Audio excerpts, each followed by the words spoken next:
Chapter 243.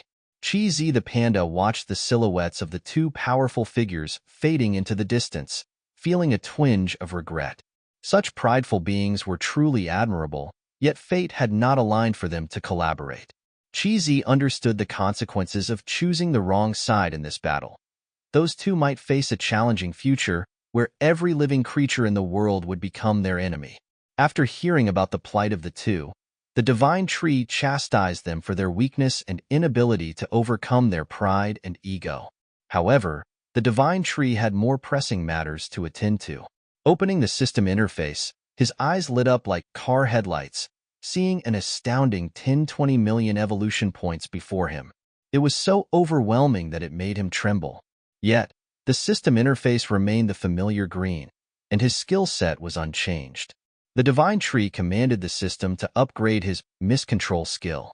Instantly, a faint blue pulse emanated from his body, signifying the upgrade. The system notification appeared, successfully upgraded to Immortal Mist Monster Level 5. Using the mist space as a medium, it can create powerful and immortal mist beasts. Suddenly, a pale white space appeared before the divine tree, who exclaimed in surprise, "Wow, a real mist space." Realizing this, he acknowledged that he now possessed an additional space, bringing his total to 8. The divine tree began experimenting with creating monsters from the mist space. A stream of gray smoke emerged, quickly coalescing into a mist-made general kangaroo. The divine tree broke into a sweat, amazed at the creature's formidable aura, despite being only a mutated beast of the transcendent Third Order. It appeared much more realistic than before. Just then, a white tiger passed by. Seeing the realistic general kangaroo, it approached and scoffed. "I can't believe something so majestic is actually so weak."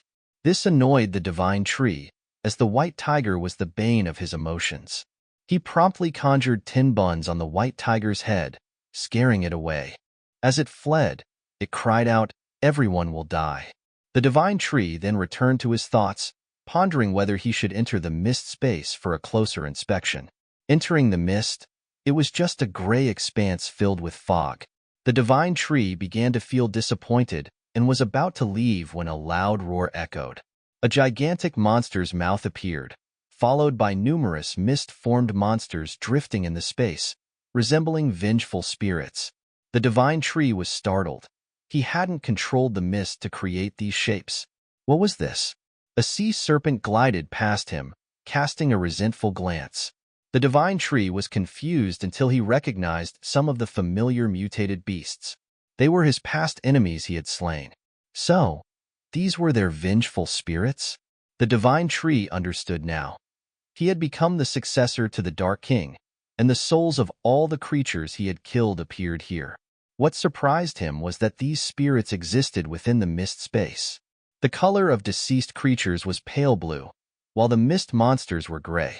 Then, behind the divine tree, a mist monster appeared, starting to devour the souls of the deceased monsters into its mouth. The divine tree was startled, as this was beyond his expectations and even beyond his imagination. Checking the strength of General Kangaroo again, he was astonished to find that it had increased to Transcendent Fourth Order, now exuding the aura of the souls the mist monster had just absorbed. It became clear that when the mist monster absorbed souls, it enhanced the strength of all the mist monsters in general. With this, the issue of developing the mist space was resolved, and the divine tree felt fortunate, for this was completely accidental. However, what the divine tree desired most was the dark space. How could he obtain the dark space? It was absurd for the Dark King not to possess the dark space. The divine tree began to exploit all his neural circuits, concentrating intensely, and eventually, he discovered a method. At that moment, his face looked dangerous, like a young man out of money to buy a gift for his girlfriend who decided to rob a bank. Meanwhile, the Australian black dragon wasn't dead. Perhaps the divine tree's divine power had saved it. The father and son dragons were leisurely basking in the sun on a high rock, revealing how small the young dragon still was. It would take many more years for the thunder dragon to grow large enough to match his father. Suddenly, the thunder dragon lifted its head, for a figure had appeared. The thunder dragon bowed to its master, and the divine tree, in the form of a wood dragon, asked, "How are you? Is your wound better?" The thunder dragon replied, "It's almost healed." The father dragon, seeing the divine tree approach, also stood upright and said, "You saved us, and I don't know how to thank you enough." The divine tree gently replied, "It was what I should do," while internally marveling at the resilience of dragons. As long as their brains weren't dead, they could use the essence of life to regenerate their entire bodies, truly a tenacious life form. Not wasting time, the divine tree got straight to the point, asking the black dragon if there was a mine containing dark attributes in Australia. The black dragon was puzzled, then checked his memory and promptly replied like a geographer. Under the peak of one of the highest mountains in the northwest, there is a mine once occupied by the King of Australia. Hearing this, the divine tree almost cried with joy. He couldn't believe that his guess had turned out to be true. He generously praised the black dragon, "Well done," while his eyes blurred with happiness. Then, the divine tree sped away at supersonic speed, thinking that by absorbing enough dark attribute ore, he could surely open the dark space. At the exact location reported by the black dragon, inside the mountain, there were indeed countless pieces of dark ore. The divine tree pierced through the mountain and slipped inside, his heart racing, for there was an overwhelming amount of dark ore. He laughed like a madman, his eyes wide open, unable to close, and his mouth continuously shouting, "Ha ha ha ha, with this amount of ore, I can definitely open the dark space."